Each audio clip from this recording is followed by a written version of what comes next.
Bismillahirrahmanirrahim. Assalamualaikum warahmatullahi wabarakatuh. Alhamdulillahirrabbilalamin. Marilah kita panjatkan puji syukur kehadirat Allah Subhanahu wa Ta'ala yang telah memberikan kita banyak kenikmatan, terutama nikmat sehat dan nikmat sempat. Salawat dan salam semoga tetap tercurah kepada junjungan kita Nabiullah Muhammad SAW, keluarga, sahabat, dan insya Allah ke kita sebagai umatnya.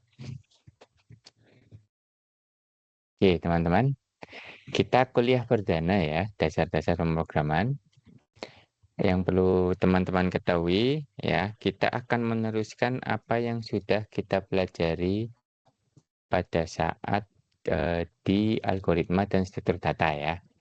Karena konsep-konsep yang ada di dalam pemrograman JavaScript gitu ya, akan kita expand lagi ya, karena belum selesai semuanya. Jadi literally nanti kita adalah benar-benar sambungannya. Jadi kemarin ketika kita membahas tentang struktur data dan algoritma, oke, kita sudah belajar tentang bagaimana ya bahasa pemrograman itu berjalan gitu ya, atau dieksekusi, atau teknik kita memberikan perintah kepada komputer gitu kan. Terutama kita langsung straight to the point aja menggunakan JavaScript gitu ya. Kemudian struktur data apa aja yang ada di JavaScript ya, tipe datanya apa aja. Sebenarnya secara umum di bahasa pemrograman juga sama gitu ya. Cuma di JavaScript itu lebih disederhanakan. Kemudian ada struktur data yang primitif gitu kan. Kemudian yang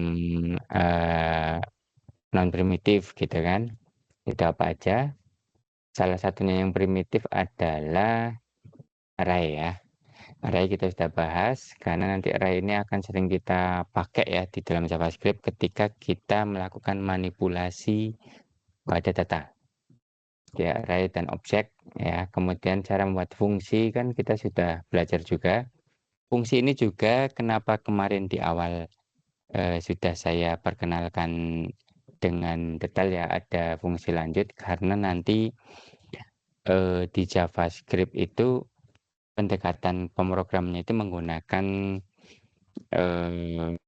pendekatan fungsional programming gitu ya. Jadi teman-teman nanti di semester depan ya, bukan semester depan, semester 4 kalau nggak salah, itu nanti kalian akan mengenal paradigma pemrograman lain juga yang disebut sebagai object oriented programming atau berorientasi objek. Jadi pemrograman berorientasi objek dan pemrograman fungsional, yaitu sebenarnya satu paradigma pemrograman yang nanti ketika kalian bekerja itu pengalaman saya itu dipakai dua-duanya gitu ya. Pemrograman fungsional itu sebenarnya di awal-awal ketika komputer itu diperkenalkan gitu ya teman-teman ya, itu menggunakan tekniknya prosedural dulu ya, secara prosedural. Kemudian ketika codingan sudah mulai kompleks, dibuat fungsi-fungsi, maka disebut sebagai fungsional. Kemudian di awal tahun 90-an itu muncul konsep namanya object oriented programming gitu ya. Jadi sebenarnya yang paling tua itu ya konsep pemrogramannya adalah prosedural. Kemudian muncul adiknya fungsional, muncul object oriented. Nah, object oriented ini menguasai dunia codingan itu sampai awal 2010. 2010 sudah mulai ada apa namanya website gitu ya, internet ya. Ternyata fungsional programming itu muncul lagi. Sampai akhirnya muncul sekarang populer JavaScript dengan fungsional programmingnya. Walaupun dua-duanya mirip gitu ya, karena apa namanya ya, ternyata setelah ada perkembangan lebih lanjut, object oriented programming itu dirasa terlalu, bukan kompleks ya, kita bilang itu terlalu bertele-tele ketika kita mau coba program, sehingga muncul lagi apa fungsional ya. gitu ya. Jadi nanti kalian juga sudah harus fluent gitu ya, sudah harus memahami ketika kalian kemarin di algoritma struktur data ketika membuat parameter apa namanya fungsi dengan REST parameter ya.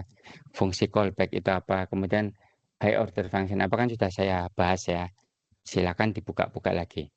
Nah, nanti akan kita lanjutkan dengan eh, apa namanya modularitas ya dengan asinkronus JavaScript. Ini yang penting ya. Jadi asinkronus JavaScript itu benar-benar backbone atau tulang punggung ketika kalian nanti membuat aplikasi berbasis web. Karena sekarang arsitekturnya adalah microservice. Ya, kita bisa memiliki API endpoint namanya ya, yang bisa kita akses baik yang kita akses ya baik untuk mendapatkan data atau mengolah data pada beberapa server. Bahkan ke depan nanti kalian itu akan apa sih ya menggunakan service-service berupa API saja. Misalnya ya, ketika kalian melakukan pembayaran menggunakan misalnya menggunakan QRIS atau menggunakan transfer atau menggunakan kita sebut namanya financial gateway ya. Itu sebenarnya kita menggunakan API-nya pihak ketiga gitu ya. Nah, nanti akan kita nyampe ke situ ya secara bertahap sampai kalau nggak salah nanti ada dasar pemrograman website, kemudian pemrograman website lanjut kita akan coba explore lebih lanjut. Jadi makanya saya dari awal ya sudah saya perkenalkan kalian dengan JavaScript-nya. Oh iya, satu lagi teman-teman ya. Ini saya sambil ngetik ngasih. Soalnya pensil saya udah error ini. Jadi JavaScript teman-teman ya. Nah teman-teman ya, ini JavaScript kan dia pendekatannya fungsional nih teman-teman ya. Dia fungsional, lebih ke fungsional. Kemudian dia loose type ya. Maksudnya itu variabelnya tidak kita state di awal dia memiliki tipe data apa. Nah nanti si JavaScript itu akan berevolusi dan yang akhirnya akan kita pakai adalah TypeScript namanya. Nah TypeScript ini ya dibangun untuk mengurangi kelemahan JavaScript ketika kita menghentikan sintaks-sintaks. Jadi nanti kita ada satu bahasan khusus merubah codingan JavaScript ke TypeScript. Gampang banget ya, intinya gampang banget, cuma menambahkan tipe data. Kemudian di sini itu ternyata, bukan ternyata ya, tadinya begini, jadi fungsional, jadi OOP ya teman-teman, OOP itu sudah dipakai di corporate nih ceritanya ya. Lah, karena ada fungsional gitu ya, orang-orang yang sudah berpikir secara OOP itu masih terbawa-bawa. Nah, makanya TypeScript ini sebenarnya dia OOP jembatan ya, dia menjembatani ini, menjembatani paradigma OOP gitu ya, agar bisa diterapkan di JavaScript. Nah, agar diterapkan di JavaScript. Nah, ini nanti menarik ya. Oke, ya, kita nanti belajar asinkronus JavaScript, belajar modularitas gitu kan. Nanti kita akan membuat satu aplikasi sederhana ya yang memanipulasi data dengan menggunakan nanti kita akan menggunakan framework front end-nya. Untuk front end itu agar mudah ya, tidak menggunakan. Jadi di zaman saya ya, ketika saya kuliah bukan, berarti saya kuliah itu belum ada internet. Ya lulus 2001 itu internet belum masif ya. Dulu itu menggunakannya PHP teman-teman ya. PHP JavaScript belum populer gitu ya. Walaupun sudah ada belum populer. Nah, nanti kita gunakan framework front end biar nggak repot untuk mengupdate user interface-nya atau framework front end atau UI ya. Itu menggunakan React ya. Jadi akan kita gunakan React. Oke, to the point aja biar nanti ketika kita praktekkan gitu ya, kita sudah memahami konsep-konsep yang ada di balik React. Nah, nanti framework full stack-nya apa sih namanya bukan back end ya. Jadi backend-nya itu kita gunakan, jadi ini lebih ke full stack ya. Ini saya juga masih nyari konfigurasi yang menarik gitu ya. Ini full stack menggunakan Next.js. Ya, ya silakan nanti bisa di searching itu apa itu React, apa itu Next.js gitu ya. Dan nanti kalau misalnya kalian ternyata bekerjanya atau codingannya sudah besar ya, sekelas misalnya kayak Tokopedia gitu ya. Kalau kayak Tokopedia itu sudah menggunakan multi framework ya, frameworknya macam-macam gitu ya. Nanti backend-nya bisa menggunakan Next.js ya. Next tulisannya gini. Nah, jadi di awal ya, saya akan perkenalkan kalian pada dua framework ini. Nah, nanti ketika kalian bekerja ya, aplikasinya sudah menggunakan yang besar, itu biasanya kalian akan dipisah antara front end dengan back end. Biasanya itu tetap pakai Next.js untuk front end, tetapi nanti untuk API endpoint-nya yang di sini nih ya, API endpoint itu akan kita gunakan Next.js. Cuma ini saya nggak tahu ini nanti akan saya include di kuliah yang lebih advance apa enggak ya. Karena pengetahuan saya di sini juga masih terbatas gitu ya. Tetapi kalau kalian ingin menggunakan atau membuat aplikasi yang fungsional, cukup kompleks menggunakan Next.js saja juga sudah cukup. Cuma kalau sudah semasif kayak Tokopedia, Shopee, ya itu harus dipisah antara front end dengan back end ya. Gitu ceritanya.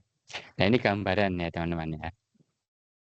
Jadi ini nanti kita akan meneruskan mata kuliah di algoritma dan struktur data, beberapa konsep JavaScript yang belum kita pelajari. Kemudian kita akan coba mengubah JavaScript-nya menjadi TypeScript. Ya, ini saya teman-teman ya.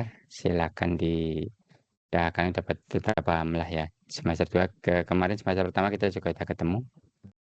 Nah, ini capaian pelajaran dari pemrograman ya, dari dasar-dasar pemrograman ya teman-teman ya. Intinya kalian akan mempelajari dan mengaplikasikan cara melakukan pemrograman dengan baik dan benar serta efisien.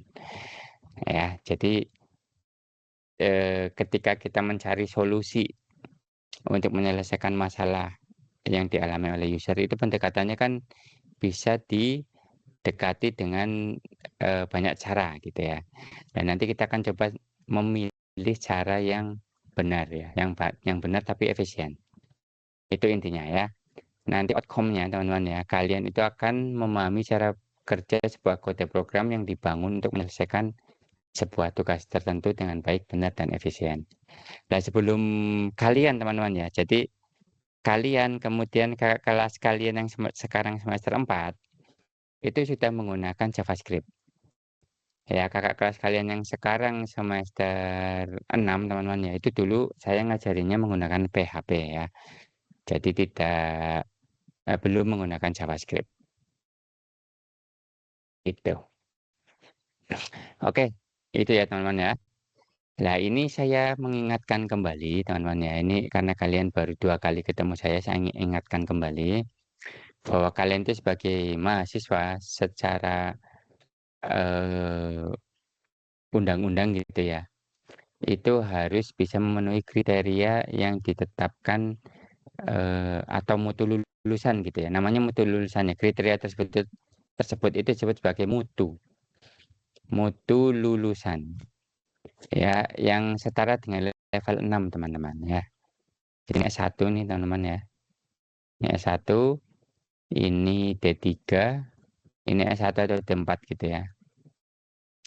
D2, D1, SMA, ya ini SMP. Nah, jadi nanti di sini ada kriteria ya. Kalau SMP itu ya level 1. Memiliki apa namanya kriteria pada kemampuan kerja, penguasaan pengetahuan, dan kewenangan tanggung jawab itu ditetapkan seperti yang ada di sini ya. Nah, silakan dibaca, dipahami ya. Yang ingin saya tekankan adalah mulai saat sekarang gitu ya. Silakan kalian mengukur ya, mengevaluasi diri kalian. gitu ya. Saya ini S1 loh, gitu loh. Maka saya harus memiliki kemampuan kerja seperti ini, gitu ya. Kemudian pengusahaan pengetahuan seperti ini. Ini silakan baca aja, dipahami, gitu ya. Kemudian kewenangan dan tanggung jawab seperti ini. Kalau ternyata evaluasi kalian ini tidak tidak selaras ya, atau tidak setelah dibandingkan tidak seperti yang ada di slide ini gitu ya. Itu berarti ada yang salah gitu ya. Yang salah apa? Silakan kalian evaluasi. Apakah di kemampuan kerjanya, apakah di penguasaan pengetahuannya, apakah di kewenangan dan tanggung jawabnya. Gitu ya. Misalnya kalian orangnya pinter banget nih, IPK straight 4, konsep teoritis bagus, tetapi ternyata kalian itu ketika kerja kelompok itu ternyata nggak mampu gitu ya. Kalian itu tipe orang yang misalnya solo karir gitu ya, yang apa-apa dikerjakan sendiri gitu ya, mungkin saking pinternya. Jadi sebenarnya kalian itu gagal juga di area kewenangan dan tanggung jawab ya, karena kalian kan makhluk sosial ya, atau kalian bekerja kan nanti akan berinteraksi dengan yang lain. Even kalian jadi bos itu akan berinteraksi yang lain, atau jadi manajer gitu ya, jadi atasan. Pun ketika kalian jadi bawahan ya, atau tim ya yang masih di bawah gitu ya, itu juga akan bekerja sama dengan yang lain, atau mungkin juga akan bertanggung jawab dengan atasannya gitu ya. Jadi nanti kalau misalnya kalian tipe mahasiswa yang kerja sendiri gitu ya, terlalu pinter mungkin bagi teman-teman yang lain, sehingga tidak gaul, ya itu harus merubah agar kalian bisa gaul itu seperti apa gitu ya teman-teman ya. Makanya kan kalau kita di mana perguruan tinggi itu ada tridharma ya kan. Jadi nggak kayak di mana sekolah menengah gitu ya. Jadi tridharmanya itu ada di bidang pendidikannya ya, di pengajarannya, kemudian di pengabdian, dan di penelitian. Nah, itu harus sinkron tiga-tiganya. Pun ketika kita compare nanti ketika kalian nanti masuk ke dunia kerja ya di sini teman-teman ya. Ya, ini kalian itu ada di sini nih, yang namanya ya. Setara pendidikan formal S1 atau D4 gitu kan. Kemudian kalau dibandingkan dengan orang yang memiliki sertifikasi itu ya seperti orang yang mengambil sertifikasi ya sudah lewat setengah ya. Jadi seperti kalian itu punya sertifikat banyak sebenarnya. Alias harus mampu mengimbangi orang-orang yang nggak kuliah ya, tapi mereka memiliki sertifikasi yang bagus, yang baik. Intinya berpengalaman gitu ya. Kemudian kalau dilihat dari ketika kalian kemampuan belajar mandirinya gitu ya, semakin ke sana itu kalian semakin harus otodidak teman-teman ya.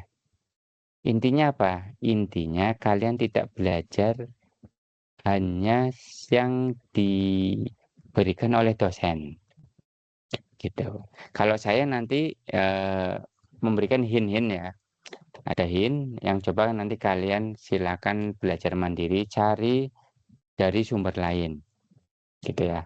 Bahkan sumber lain itu nanti teman-teman ya bisa kalian gunakan untuk misalnya berdiskusi dengan dosen ya, atau mengupdate pengetahuan dosen. Jadi saya pun teman-teman ya, itu butuh kalian juga untuk mengupdate ilmu saya. Asli, apalagi kita di dunia komputer ya, yang kalau kita ketinggalan 1 tahun aja itu rasanya ketinggalannya jauh banget, gitu ya. Jadi kita saling update ya. Jadi saya memberikan hint, mungkin kalian nanti ketika belajar otodidak, ada lagi misalnya kalian sedang belajar tentang asinkronus JavaScript gitu ya. Kemudian menemukan apa yang belum saya ajarkan, atau saya mengajarkannya itu kurang membumi misalnya ya. Kemudian kalian menemukan resource yang lebih membumi, silakan kalian share. Ya, saya akan sangat terbuka ya ketika kalian nanti memberikan masukan gitu. Saya malah senang gitu ya dikasih Pak ada ini Pak gitu, Pak ada info ini gitu. Gitu ya, teman-teman ya. Lah, untuk mendukung ini ya, ini saya mengingatkan teman-teman ya. Mendukung ini semua teman-teman ya, agar kalian bisa ada atau memiliki kemampuan setara lulusan mutu lulusan level 6 seperti ini, dan agar kalian nanti ketika bekerja itu sudah di level teknisi ya, memiliki kemampuan belajar untuk mandiri ya, itu dibutuhkan namanya waktu ya, waktu kalian melakukan pembelajaran. Ini tercermin ke dalam sistem kredit semester ya, atau SKS ini. Itu ya teman-teman ya. Nah, ini saya tunjukin lagi nah, tentang SKS ya. Kenapa muncul kok kuliah kita itu ya, kuliah kita itu 3 SKS. Kenapa begitu ya? Karena ketika saya membuat rencana pembelajaran, saya kan mencantumkan capaian-capaian ya, capaian-capaian yang harus kalian apa namanya kuasai gitu ya. Terus di breakdown ke dalam pertemuan-pertemuan butuh waktunya berapa lama. Nah, ini dimunculkan di SKS. Oke, jadi SKS itu teman-teman ya, itu sebenarnya yin ya, atau eh, keharusan kalian itu meluangkan waktu untuk mempelajari kuliah kita dengan misalnya perkuliahan ya, ini perkuliahan yang atas ini ya, dengan membagi ke dalam 3 kalau perkuliahan ya, kegiatan tatap muka, kegiatan terstruktur dan kegiatan mandiri. Nah, jadi dosen itu kayak kita ini sekarang sedang tatap muka gitu ya. Itu satu SKS-nya itu 50 menit ya, teman-teman ya. Itu 50 menit. Nah, ini kegiatan yang kalian lakukan di luar tatap muka.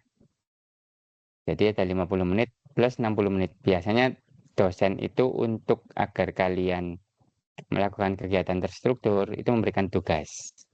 Tetapi kalau ternyata tugas dosennya sederhana atau eh, apa sih namanya, lebih cepat diselesaikan dari 50 menit gitu ya per SKS-nya. Ini per SKS ya. Maka kalian harus melakukan kegiatan mandiri menggunakan 2 waktu ini. Gitu. Jadi saya breakdown aja ya.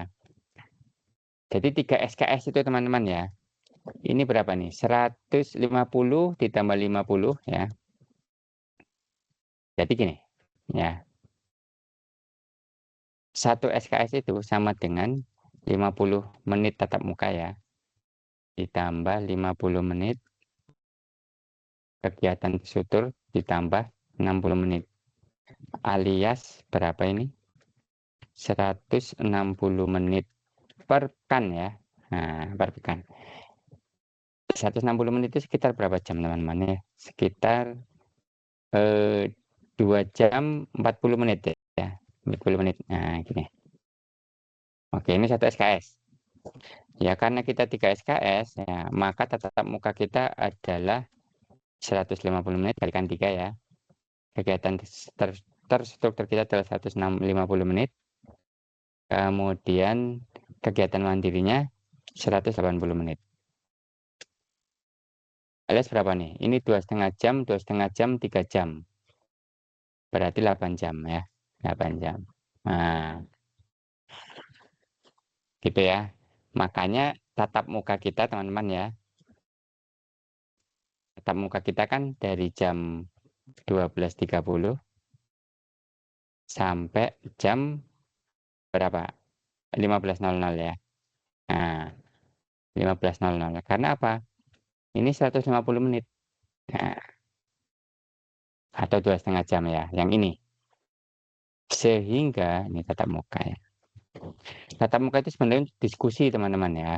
Bukan untuk saya ngomong sendiri sebenarnya ya. Jadi ketika kalian menemukan permasalahan, silakan didiskusikan. Ya, sehingga kegiatan di luar tatap muka alias kegiatan saya bilang KT ya, kegiatan terstruktur sama mandiri gitu ya. Itu ada berapa? 150 ditambah 180. Ini berarti ini 2,5 jam ya. Ini 3 jam, berarti 5,5 jam. Jadi di luar kuliah ini teman-teman ya, kalian harus meluangkan 5,5 jam per pekan untuk mempelajari, gitu ya. Materi yang sudah diberikan oleh dosen kalian pelajari, kalian praktekkan. Yang belum paham coba kalian cari ya kegiatan mandiri, kegiatan terstruktur, kalian pahami. Nanti yang tidak kalian pahami juga nanti ketika tatap muka itu didiskusikan, ditanyakan ke dosennya, gitu ya. Jadi nyuwun sewu nih teman-teman ya, kalau kalian ingin memenuhi yang tadi kriteria ini ya, ya kalian harus meluangkan waktu di luar perkuliahan tatap muka itu 5,5 jam aja untuk mempelajari mata kuliah saya ya, yang ini. Gitu teman-teman. Sehingga kalau kalian menerapkan ini, saya yakin hakul yakin-yakinnya kalian mampu melakukan ini, kemudian banyak diskusi yang membakar dosen gitu ya, bukan membakar ya. Yang memacu dosen untuk lebih banyak berpikir juga. Masa dosen ya lebih apa sih namanya? Lebih tidak berpengetahuan dengan mahasiswanya kan gitu. Maka banyak terpacu. Sehingga kalau kalian pasif ya, ya dosennya gitu-gitu aja nyuwun sewu. Lihat aja deh, kalau kalian pasif pasti dosennya begitu-gitu aja. Atau aduh, kalian misalnya diem aja, mesti dosen ya itulah skarpe gitu kan. Semua tentatif aja gitu ya, mengerjakan tugas ya tugas gitu. Tidak ada yang menarik. Jadi tidak ada project atau tidak apa, ada apa gitu kan. Ya, silakan ya kalian mengevaluasi diri apakah kalian sudah melakukan ini di semester lalu atau belum. Gitu ya. Jadi kalau kalian nih mengambil 24 SKS ya, silakan kalian hitung sendiri, harus meluangkan berapa jam per pekan gitu ya. Mudah aja sih sebenarnya, satu SKS kan 2 jam 40 ya. Jadi tinggal 24 dikali 2 jam 40 menit. Jadi per pekan kalian harus meluangkan itu. Kak, ini udah kayak orang kerja, makanya kalau kalau keadaan jenjang sarjana itu biasanya susah untuk di apa namanya? Disisipi atau disambil kerja ya, disambil kerja gitu. Nah, orang-orang yang bisa sambil kerja, kemudian kuliahnya lancar, hasilnya bagus, itu luar biasa. Berarti dia pintar mengatur waktunya gitu ya. Begitu ya teman-teman ya. Jadi nanti saya harapkan ketika kalian nanti lulus dari S1, kalian tidak ya nyuwun sewu ya mohon maaf, jadi operator gitu sini ya. Jadi tukang tagih Bang Utuk misalnya ya. Jadi penjaga toko gitu ya. Nggak apa-apa sih kalau tokonya toko sendiri ya. Terus kalian bikin program untuk otomasi tokonya sendiri nggak apa-apa. Ya, jadi kalau kalian bekerja dengan orang lain atau di perusahaan, ketika kalian fresh graduate masuk kemudian levelnya di sini ya, atau ya di bawah-bawah sinilah, itu ya dipertanyakan kenapa bisa seperti itu. Kemungkinan besar kalian kurang nge-push diri kalian sehingga orang lain itu tidak melihat potensi kalian. Nah, kuliah yang kita lakukan itu akan membangunnya atau memberi jalan ya agar kalian bisa ketika nanti kalian kerja itu masuknya ke teknisi tapi udah senior di sini ya. Senior bukan bukan berarti tua gitu ya, tetapi pengetahuannya itu sudah memadai. Kalau di konteks sistem informasi ya kalian sudah bisa coding, analisis, bikin program ya. Bukan nyuwun sewu ngulur-ngulur kabel nyambungin eh, UTP kabel UTP ya, nyambungin RJ45 gitu ya. Kalian masuk ke plafon, ngulur kabel, masangin router ke tembok ya, itu bukan. Itu pegawaiannya orang-orang D3 ya, ini D3, SMA dan SMP mungkin ya. yang disuruh-suruh untuk masang kabel, gitu ya. Begitu ya, teman-teman ya, dipahami ya? Oke. Nah, sekarang lanjut kita masuk ke kontrak kuliahnya. Mana ya? Ini buku acuannya, teman-teman ya. Ini buku acuan, kemudian eh, apa sih, ada link berguna ini ya. Silakan karena kita menggunakan JS dan Node.js. Nanti ada repositori perkuliahan, semua materi akan saya taruh di sini, buku-buku akan taruh di sini, gitu ya.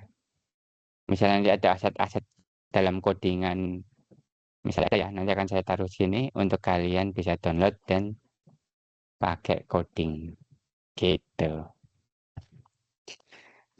Saya rasa itu ya, teman-teman ya. Nanti kita akan menggunakan, ini saya belum tulis ya software yang digunakan ya. Software yang digunakan, belum masuk.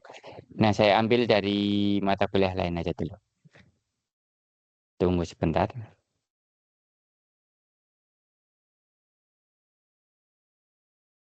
Software yang digunakan. Dan ini nanti softwarenya akan terus kita gunakan baik di mana mata kuliah basis data yang nanti semester depan saya ngajar. Kalau semester ini kan kalian diajari sama Pak Mukrodin ya basis datanya.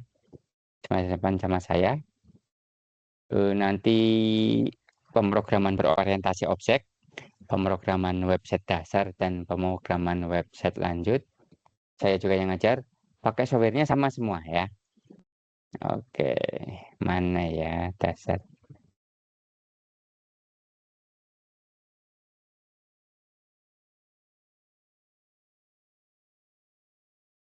Ya, ini harusnya saya masukkan ke slide kalian yang tadi ya, perangkat lunak. Oke, saya masukkan dulu deh. Biar ada di sini.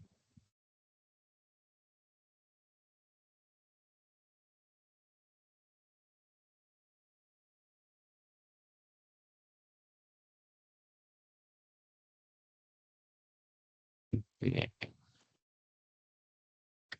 Perangkat lunak yang digunakan. Oke, ini teman-teman ya, perangkat lunak yang ini yang akan saya tunjukkan ini akan sangat berguna baik nanti kalian kerja atau membuat skripsi atau tugas akhir ya. Bahkan di mata kuliah yang lain ya. Saya juga sudah align dengan dosen-dosen yang lain. Ya, kita akan menggunakan Node.js teman-teman ya. Node.js silakan. Wah, ini iya, silakan di-download ya. Nah, ini saya rapikan dulu. Oh, biar jadi link. Bentar. Ini kok masih pakai Laragon. Nanti saya nggak pakai Laragon lagi, teman-teman ya.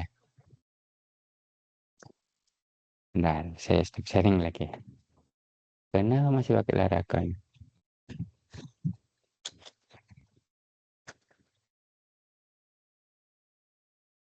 Oh, saya salah.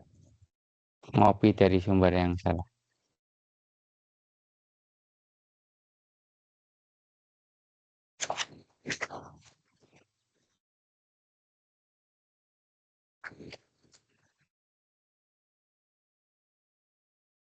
Ini saya ngasih challenge ke kalian teman-teman ya. Silakan di perangkat lunak yang saya gunakan ini, kalian download semua, kalian pasang semua ya. Kemudian kalian setting up sendiri gitu ya.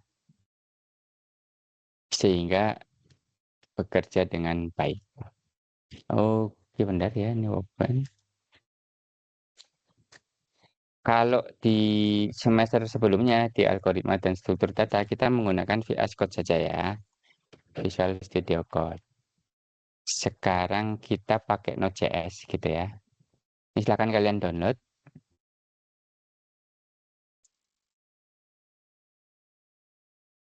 Jadi yang saya tulis download ya, ini kalian download, kalian pasang. Ini kalian download, kalian pasang ya. Download pasang, silakan sambil cari-cari referensi di mana di YouTube, di yang lain-lain. Bagaimana cara pakai ini akan sangat membuka wawasan kalian ya. Kemudian yang 3 ini ya teman-teman ya, kita akan menggunakan framework ini teman-teman ya. Nanti sampai pemrograman website. Mungkin nanti juga akan saya coba pakai ya biar kalian tahu efek-efek coding menggunakan framework ini. Gitu ya. Jadi ini challenge nih. Ini kan kita ketanggok libur Idul Fitri gitu ya. Apa kita akan libur panjang juga, agak panjang. Silakan kalian gunakan waktunya untuk ngoprek-ngoprek ini ya. Ini silakan di-download. Jadi nanti ketika kalian kuliah teman-teman ya, di pertemuan berikutnya itu sudah siap untuk kita praktekkan. Ya kita akan banyak coding ya. Teori coding, teori coding, teori coding. Sehingga kalian akan tahu efeknya seperti apa. Oke ya teman-teman ya, saya rasa itu sih. Ya sebelum ini di awal ya sebelum saya akhiri, nggak efektif juga ya lagi puasa. Mikir yang, aduh ini aja saya udah nyut-nyutan ini. Silakan kalau mau ada yang ditanyakan. Kalau nggak ada saya akhiri. Nggak ada lah ya. Oke, nanti kalau ada ditanyakan aja di WAG gitu ya. Yang pasti itu saya sudah memberikan aplikasinya gitu ya. Silakan kalian pasang di setting di komputer kalian. Saya yakin nanti ketika kalian install program-program itu banyak muncul-muncul yang aneh-aneh. Silakan kalian coba selesaikan ya. Bisa tanya ChatGPT, tanya YouTube gitu ya. Misalnya ada kendala-kendala tertentu. Atau kalian screen capture, kemudian kalian lempar ke WAG agar teman-teman kalian juga paham. Oh, ada yang mengalami ini, ada yang mengalami ini. Sehingga kita dapat pengetahuan banyak ya dari pengalaman orang lain ya. Ahli di komputer itu ya teman-teman ya. Ini anekdot lucu ya. Jadi kalau kalian disuruh coding ya, itu pasti ada bahasa, "Pak, di komputer saya jalan." Nah, kalau dijajal di komputer lain nggak jalan. Nah, itu karena environment-nya teman-teman ya. Masing-masing komputer kan settingannya beda-beda gitu. Jadi nanti tidak ada excuse lagi ya. Ya makanya pengalaman orang lain itu bisa jadi guru untuk kita gitu ya. Yang menarik ya saya ingin kalian ada diskusi gitu ya. Kita dapat ilmu banyak dan saya juga diupdate ya ilmunya ya. Terus terang saya juga kalau kalau dosen itu ya teman-teman ya. Kalau kaliannya pasif, kaliannya tidak memberikan informasi baru atau kalian tidak memberikan satu benchmark baru, itu biasanya dosennya juga akan ya gitu-gitu aja gitu ya. Nanti akhirnya merembet ke performanya gitu-gitu aja, mata kuliahnya gitu-gitu aja. Oke, saya rasa itu ya teman-teman ya. Mari kita akhiri dengan membaca doa kafaratul majelis. Bismillahirrahmanirrahim. Subhanakallahumma wa bihamdika asyhadu an la ilaha illa anta astaghfiruka wa atubu ilaik. Oke, terima kasih banyak. Sampai ketemu lagi setelah Idul Fitri ya. Saya akhiri. Gimana Mas Pandu? Mau nanya? Nih Pak, mau nanya. Jadi gini Iya, Pak, gimana? sebelumnya kan mungkin barangkali sayanya aja atau gimana. Sebenarnya gini Pak, kalau untuk materi yang seperti ini untuk online Pak, menurut saya kurang efektif Pak karena jadi ya barangkali kan ada beberapa dari kita juga yang belum mempunyai laptop ya Pak. Balik lagi dari situ, Mm-mm, barangkali nanti prakteknya mm-mm, kebingungan atau bahkan saya saja pun kadang-kadang prakteknya kebingungan Pak untuk mengikutinya. Meskipun sudah mm-mm. memutar video video berulang-ulang tetap pakai yang beda dengan Pak. Gitu Pak. Barangkali Oke, nanti ke depannya kalau bisa offline ya offline saja nih Pak. oke. Ada lagi Mas? Pertanyaannya? Ya mungkin cukup Pak. Barangkali dari yang Hmm, lainnya Pak. Rusli atau oke. Aska, Kumis. Monggo. Ada lagi pertanyaan?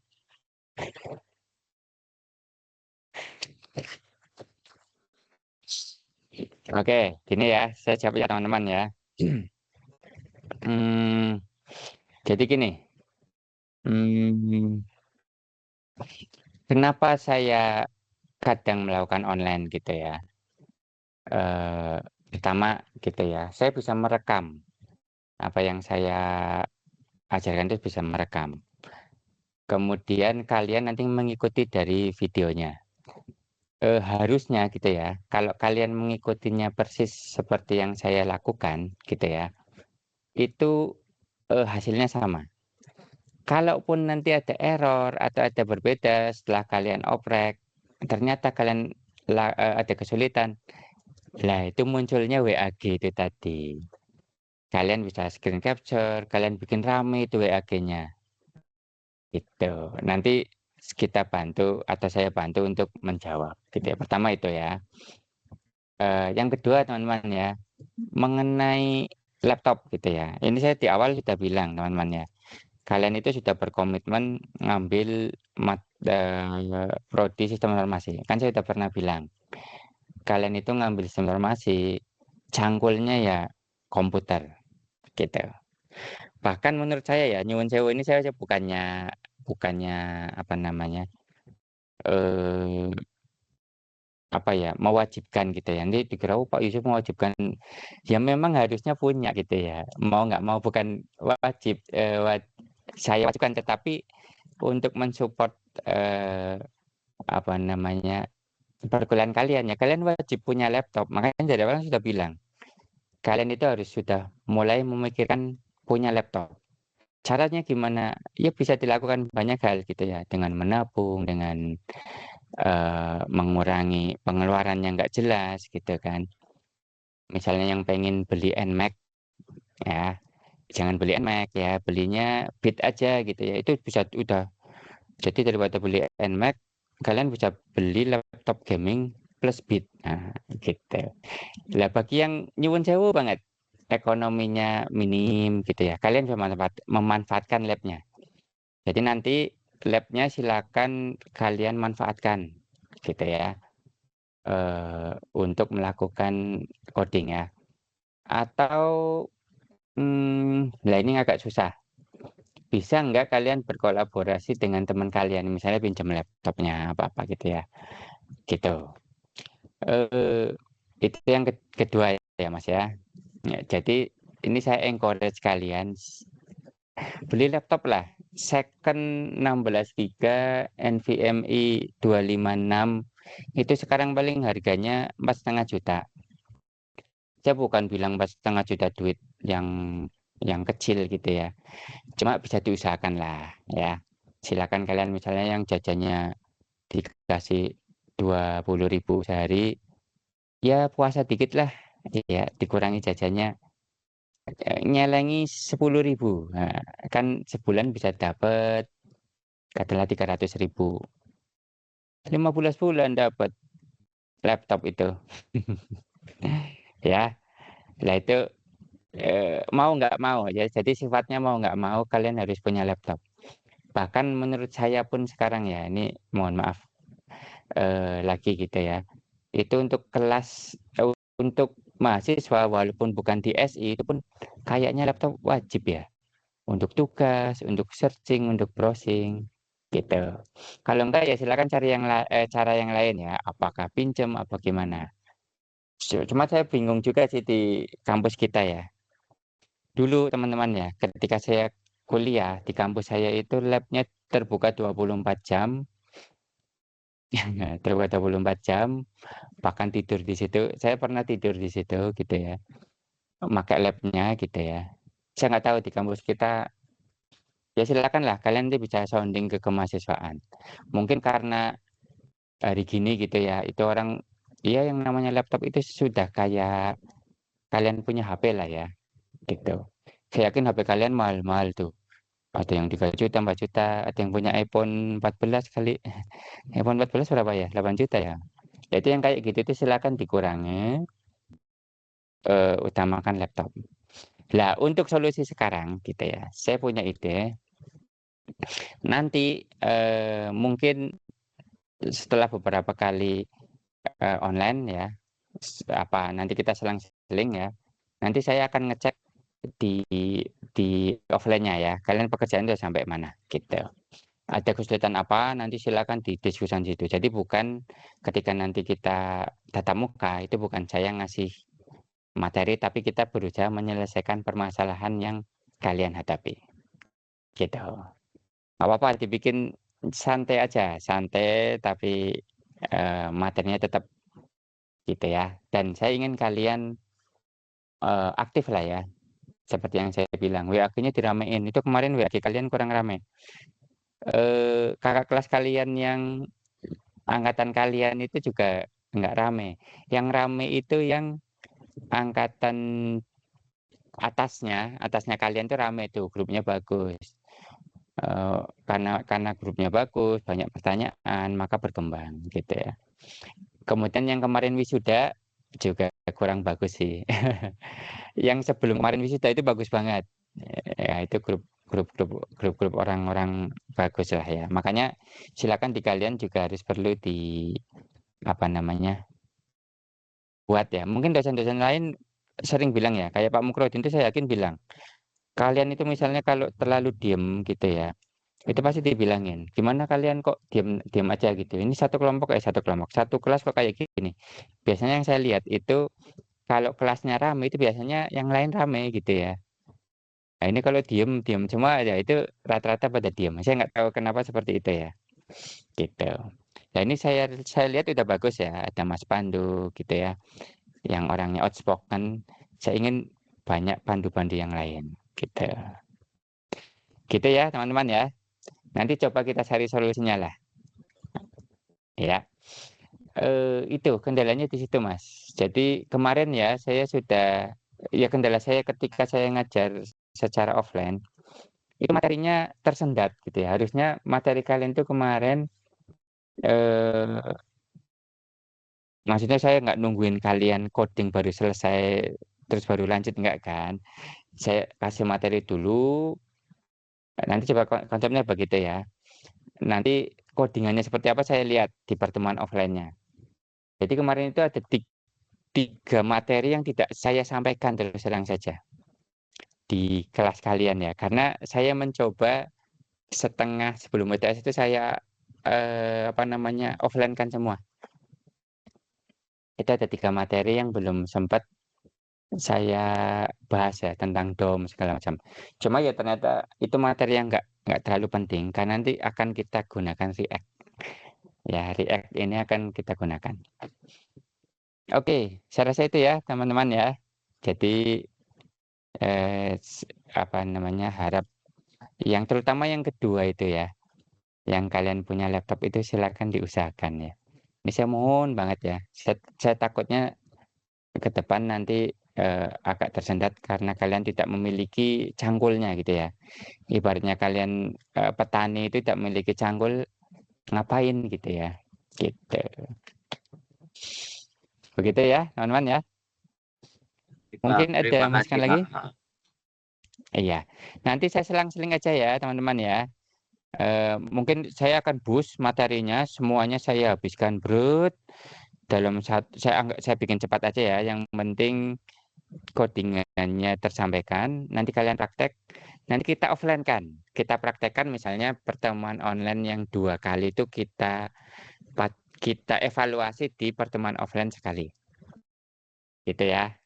Tapi ketika offline kalian sudah coding gitu ya, bukan bukan offline belum coding baru coding lah itu yang bikin lama gitu ya. Kalian udah coding, yang nggak paham ditanyakan, yang error ditunjukkan, gitu. Nah, itu kayak saya rasa lebih efektif seperti itu. Oke, mungkin begitu ya. Jadi udah ditutup kafaratul majelis, nggak apa-apa. Oke, ya saya nitip ya yang udah pada punya laptop itu silakan tadi software yang di-download silakan di-download. Kemudian kalian saring jaga ya, maksudnya gini.